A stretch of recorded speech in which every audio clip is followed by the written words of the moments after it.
If traveling alone sounds like something that's really intimidating, or maybe even something you could never imagine yourself doing, this is the video that will help change your perspective. Hi, I'm Ariana. I'm a digital nomad traveling the world and documenting my journeys. I've been traveling the world solo for the last 4 years, and it has taught me so many lessons and completely changed the way that I view myself, life, and the world around me. So keep watching as I share 6 lessons that solo travel has taught me and may even inspire you to take a solo adventure of your own.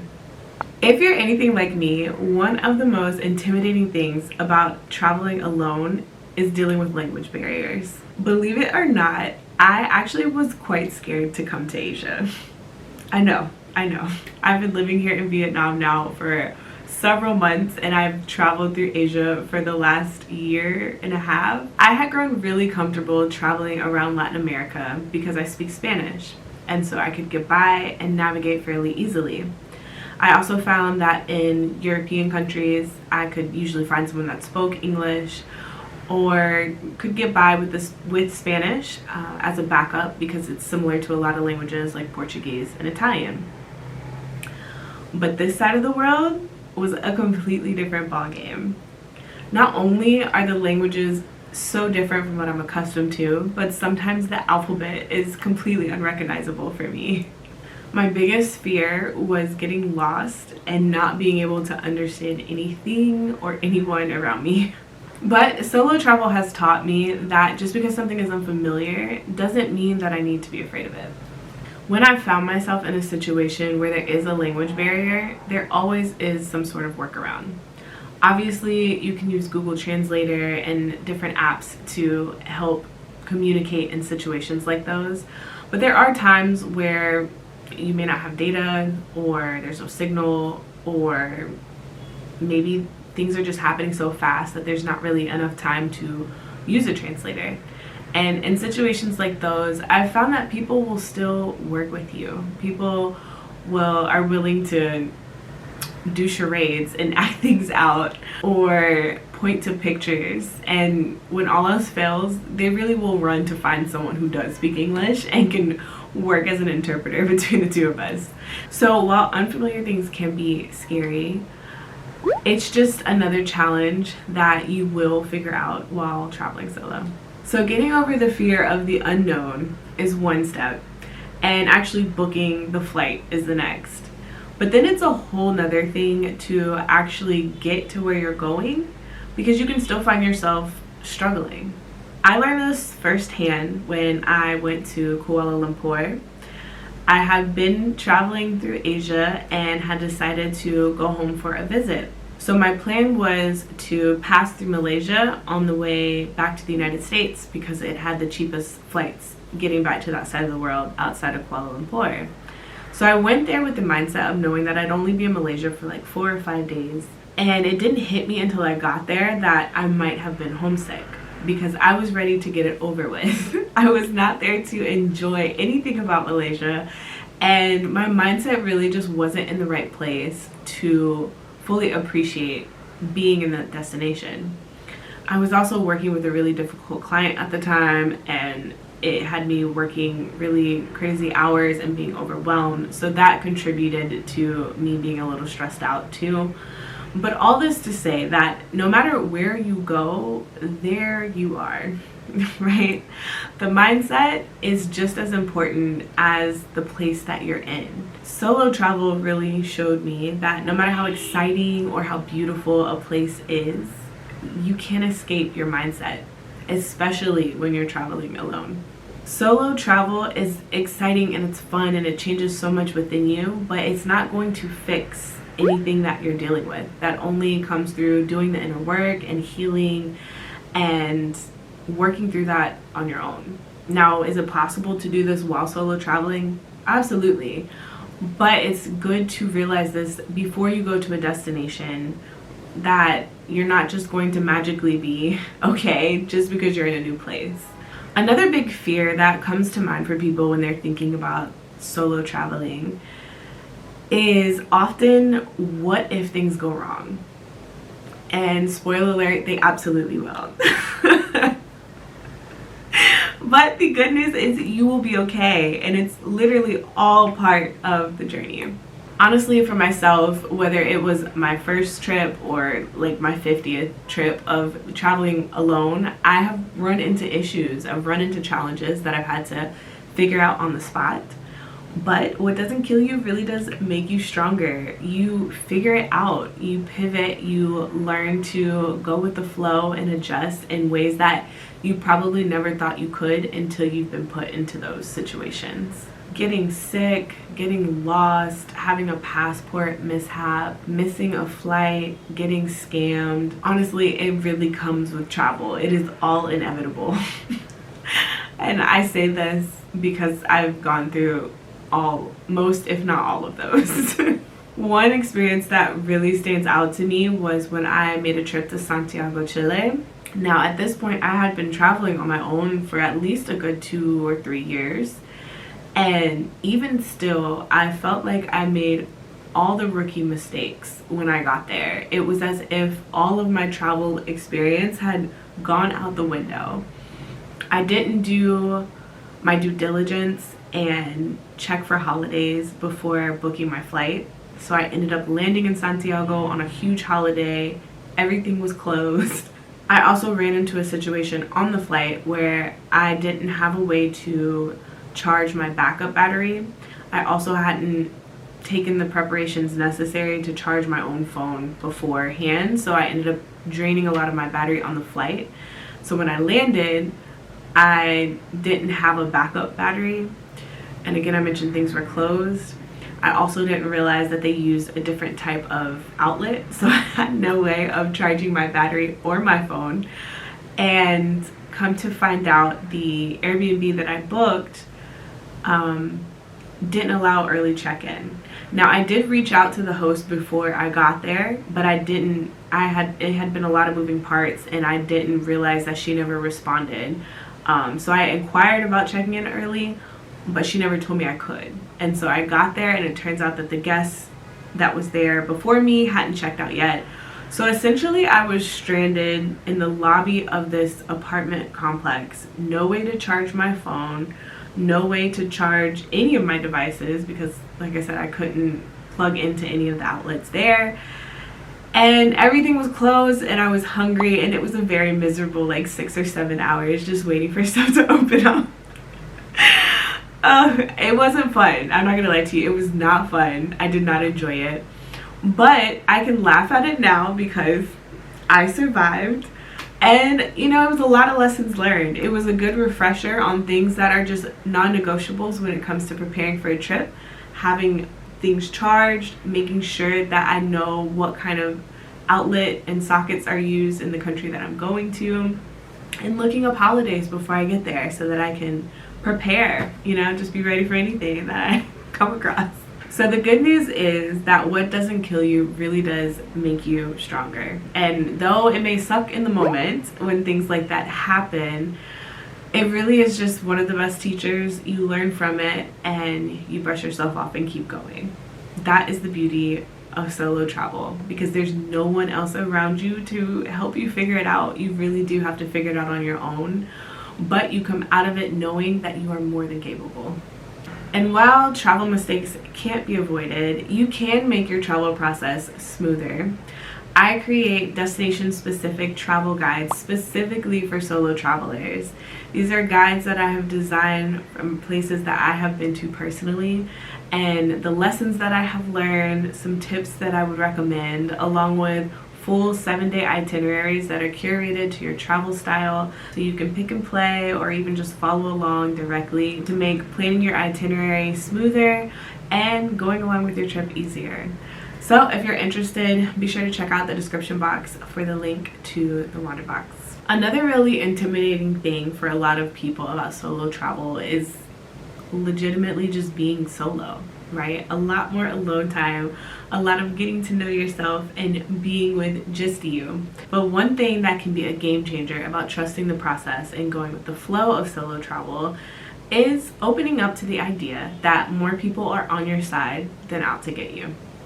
I know this is a complete mindset shift from what the States has normally taught us, But it's true. Majority of the people out in this world are innately kind and usually just going about their own business as opposed to worrying about how to get at people or take advantage of other people. I've come across countless strangers that have gone out of their way to help me. For example, in Greece, my friends and I rented a villa out in Crete, and we weren't around a lot of stores and things, and we didn't have a car just yet. We had a friend that was flying in and he was going to be the one driving, so he was going to pick up the rental car. And when we initially got there, we didn't have a way to really get around. So we walked to a nearby restaurant, ended up meeting the restaurant owner, who was so kind. I mean, the food was amazing to start with, but he was also just so nice and welcoming. He ended up asking us if we needed groceries, if we had a way around. We told him our situation with the car, and he drove us to a grocery store, waited on us to get the groceries that we needed to just have some things on hand while we, waited for our car situation to be worked out. Then he even took us around town a little bit, introduced us to family members, took us to a bakery, gave us some free bread. It was the nicest thing anyone has ever done for us, and to this day I still couldn't tell you that man's name. He was a complete stranger and we were complete strangers to him, but he was so kind and so nice, and I'll never forget it. Another time when I was in Istanbul, this time I was solo, and I was looking for a bus. I was in a more rural area, and the way that the bus stops worked, they weren't like really noticeable. It was kind of like the locals just kind of knew where to stand for the bus to come, and then you had to be standing in the right place at the right time to get the right bus. So it was a bit confusing, and I was trying to use Google Maps to figure it out, but Google Maps really didn't know any better than I did.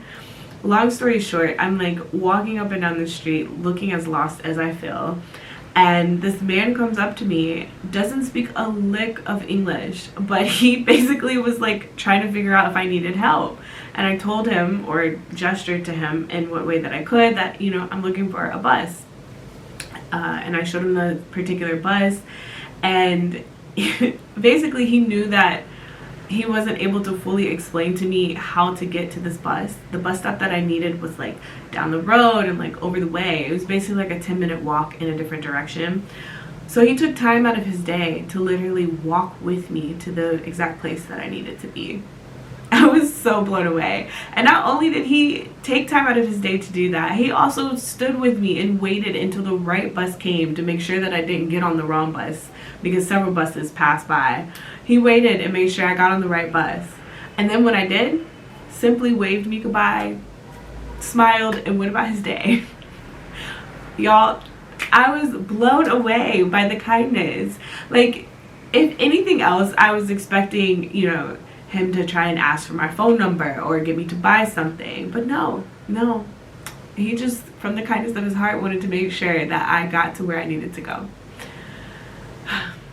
So the lesson that travel has taught me in situations like those is that most people are generally kind. And honestly, a lot of people are just out here trying to live their best life and are minding their business. Happy people understand the reward that comes from just generally being kind to other people. So when you travel the world, you'll find that there are a lot of people who may not have all the things in the world. They may not be the richest out there, but what they do have is happiness, and they're willing to spread kindness and joy because they are literally content inside. It's quite beautiful when you think about it. All right, so just because people are nice doesn't mean that we don't need boundaries when we travel solo. In fact, I would say when you're traveling alone, that's one of the most important times, not only to have boundaries, but to enforce them. Because this is really the key to protecting yourself. Now for me, this has shown up in my solo travels when there may be times that, I politely turn down food that's offered to me. Whether it's because I might be concerned about safety issues or just because I know my body and I know certain things it will not tolerate. But being comfortable enough to enforce that boundary and say no, while it may not always be customary in certain places, sometimes it's necessary for your own protection. Other times I've had to say no and not be as polite about it.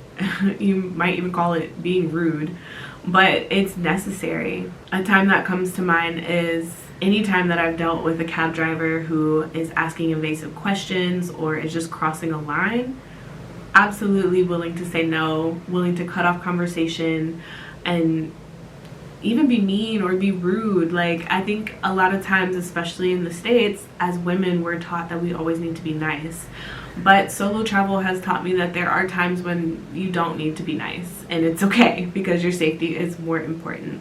Traveling solo has taught me to listen to my gut and to use no or be rude when it's necessary. There's no cost when it comes to your personal safety, so you should never feel shame or guilt around protecting yourself. While society has raised women to always be polite and never be rude, solo travel has taught me to say no and to stand behind it. Now, let's get into the cost of travel. Social media might lead you to think that luxury travel and first class flights are the only way to get out and see the world. But from my experience, that couldn't be farther from the truth. While I'm not one to consider myself to be a backpacker, because there's been times when I've splurged, I do like a little comfort. It's possible to go and see the world, but it does require a shift in mindset, knowing where you are financially and knowing what is most valuable to you. If seeing the world and having experiences are of high value to you, then you can do that, and maybe you're not staying in the most luxurious hotel. You're going to travel to make memories, to experience things, to see what new cultures are like. And that doesn't always require spending tons and tons of money. A prime example of this is my solo trip to Bali. I spent 3 whole weeks there and everything came out to under $2,000. And when I say everything, I'm talking flights, accommodations, even excursion activities, food, all the things. I didn't stay in hostels, but I did choose to stay in homestays. One, because it was a little bit more affordable, but also because it's more of a cultural experience. And I value local experiences over resorts. I like planning my trips intentionally, and I'm willing to take full advantage of flight deals when I see them. So a combination of this is what helped me to really save a lot on my trip to Bali. I will add a caveat and say that my flights was from a destination that was already within Asia, so that made a big difference. But it is possible to stick to a certain budget if you are determined to do so and you're willing to make sacrifices. So the lesson is that yes, travel can be expensive, but it does not have to be. One of the smartest ways to solo travel on a budget is to pick destinations where you know that your dollar will stretch further, and to have a focus on the experience, like I said, and not necessarily what's trending on Instagram or TikTok. Some of the most unforgettable travel moments that I've had haven't been the super flashy ones. And honestly, some of them I've never even gotten on camera. They're usually the simple, soul-fulfilling moments that don't cost a thing. So those are the things that I have learned through this journey of traveling solo. Did any of them resonate with you? If so, let me know in the comments down below. And if you have journeyed out and done a solo adventure of your own, what is one of the biggest takeaways or lessons that you have learned from your adventures? I'd love to hear about them. If you made it this far into the video, go ahead and hit that subscribe button. Be sure to like and comment, and of course share this video with someone that you know who loves travel and is interested in traveling solo. And as always, I really appreciate you all for watching. If you are getting ready to take a trip soon, be sure to check out this video where I share all the things that you need to pack and also not pack for your adventure. Ciao, ciao!